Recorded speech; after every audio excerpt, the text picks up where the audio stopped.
Okay. LIC IPO రేపు listing కాబోతా ఉంది. రేపు 10 o'clock లిస్ట్ అవుతున్నాయి షేర్స్. ఎవరెవరికైతే అలాట్ అయినాయో వాళ్ళ డిమాట్ అకౌంట్ లోకి ఈరోజు సాయంత్రమే వస్తాయి. సో రేపు మార్నింగ్ 10 o'clock లిస్ట్ అవుతుంది. ఆ తర్వాత మనం ట్రేడ్ చేసుకోవచ్చు. అయితే దీని గురించి రకరకాల ప్రశ్నలు ఇన్వెస్టర్ల మధ్యలో ఉన్నాయి. అవేంటంటే, ఫస్ట్ ఎల్ఐసి ఐపీఓ వచ్చినప్పుడు గ్రే మార్కెట్ ప్రీమియం అంటే బయట సెకండరీ అంటే ఇప్పుడు ఎన్ఎస్సి బిఎస్సి కాకుండా గ్రే మార్కెట్ లో బయట అవుట్ సైడ్ మార్కెట్ లో ట్రేడ్ అవుతా ఉంటాయి ఎక్స్చేంజ్ లో. దట్ ఈస్ ఇల్లీగల్, బట్ ఒక అవగాహనతో ట్రేడ్ అవుతా ఉంటాయి. ఆ గ్రే మార్కెట్ లో ప్రీమియం ఏదైతే ఉందో అది ఒక దశలో 60-70 రూపీస్ ఉండే అది 90-100 వరకు కూడా వెళ్ళిన సందర్భం ఉంది. ఎప్పుడైతే అప్లై చేసుకునే లాస్ట్ డేట్ అయిపోయి అలాట్మెంట్ దగ్గరికి వచ్చిందో అన్ఫార్చునేట్ గా గ్రే మార్కెట్ ప్రీమియం పడిపోయింది. ఒక దశలో అది -30 రూపీస్కి వెళ్ళింది. ఇప్పుడు లేటెస్ట్ గా ఒక 15-20 ఉందని అంటున్నారు. సో ఎగ్జాక్ట్ ఎంత అనేది మనకు తెలియదు, ఎందుకంటే అది అటు బయట లిస్ట్ అయ్యే మార్కెట్ కాదు కాబట్టి. బట్ ఎనీవే, ఇప్పుడు రేపు ఎలా ప్లే చేయాలి దీన్ని, ఎలాంటి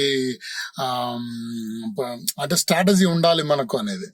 ఫర్ ఎగ్జాంపుల్, మీరు లిస్టింగ్ బెనిఫిట్ కోసమే అప్లై చేసినట్టయితే రేపు ఆల్రెడీ మనకి ఇది 45 రూపీస్ తక్కువలో వచ్చింది. 904 రూపీస్కి వచ్చింది. 949 దాని actual rate, allotment rate. But retail ఇన్వెస్టర్లు, పాలసీ హోల్డర్లు, ఎంప్లాయీస్ వీళ్ళకి తక్కువ వచ్చింది. సో 900 కన్నా కింద లిస్ట్ అవుతుందని నేను అనుకోవట్లేదు. సో లిస్టింగ్ బెనిఫిట్ ఎవరైతే వెయిట్ చేశారో, వాటి కోసం అప్లై చేశారో వాళ్ళు లిస్టింగ్ బెనిఫిట్ వస్తే తీసేసుకోండి. ఇంకా మిగిలింది ఎవరు? Short term traders and long term traders. Short term traders అంటే కొన్ని రోజులు వెయిట్ చేద్దాము, మంచి రేట్ వస్తుంది కదా అనేవాళ్ళు.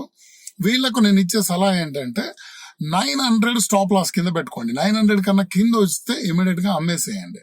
ఇంకెక్కువ లాస్ కోసం వెయిట్ చేయకండి. పైన ఉంటే సంతోషం, వెయిట్ చేయండి, ఇబ్బంది ఏం లేదు. సో ఇది షార్ట్ టర్మ్ వాళ్ళకి చెప్పేది. ఇంకా లాంగ్ టర్మ్ వాళ్ళు, లాంగ్ టర్మ్ మేము 3 ఏళ్లకో 5 ఏళ్ళలో ఉంచుకుంటాం అనే వాళ్ళు అసలు ఏ రకంగా ఇబ్బంది పడాల్సిన అవసరం లేదు. ఎల్ఐసి మంచి కంపెనీ. అంటే పేటిఎం, కార్దేకో, జొమాటో ఇవన్నీ కూడా లిస్టింగ్ తర్వాత భారీగా పడిపోయాయి. నైకా, వాటితో వీటిని పోల్చకండి. ఎల్ఐసి అనేది మచ్ బెటర్ కంపెనీ, చాలా పెద్ద కంపెనీ, అసెట్స్ ఉన్నాయి, ఆస్తులు ఉన్నాయి, అన్ని ఉన్నాయి.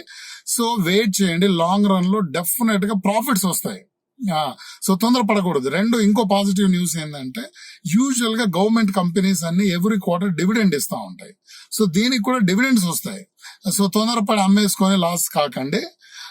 ఈ షార్ట్ టర్మ్ వాళ్ళు కేవలం లిస్టింగ్ రోజు బెనిఫిట్స్ కోసం అప్లై చేసిన వాళ్ళు అమ్ముకోవచ్చు, కానీ లాంగ్ టర్మ్ వాళ్ళు హోల్డ్ చేయండి. నెక్స్ట్ క్వశ్చన్, సరే ఈ 3 అయిపోయినా నెక్స్ట్ ఏంటి? నెక్స్ట్ ఇంకా కొనొచ్చా అని అడిగే వాళ్ళు ఉంటారు. కొనొచ్చు, కాకపోతే తొందర పడకండి.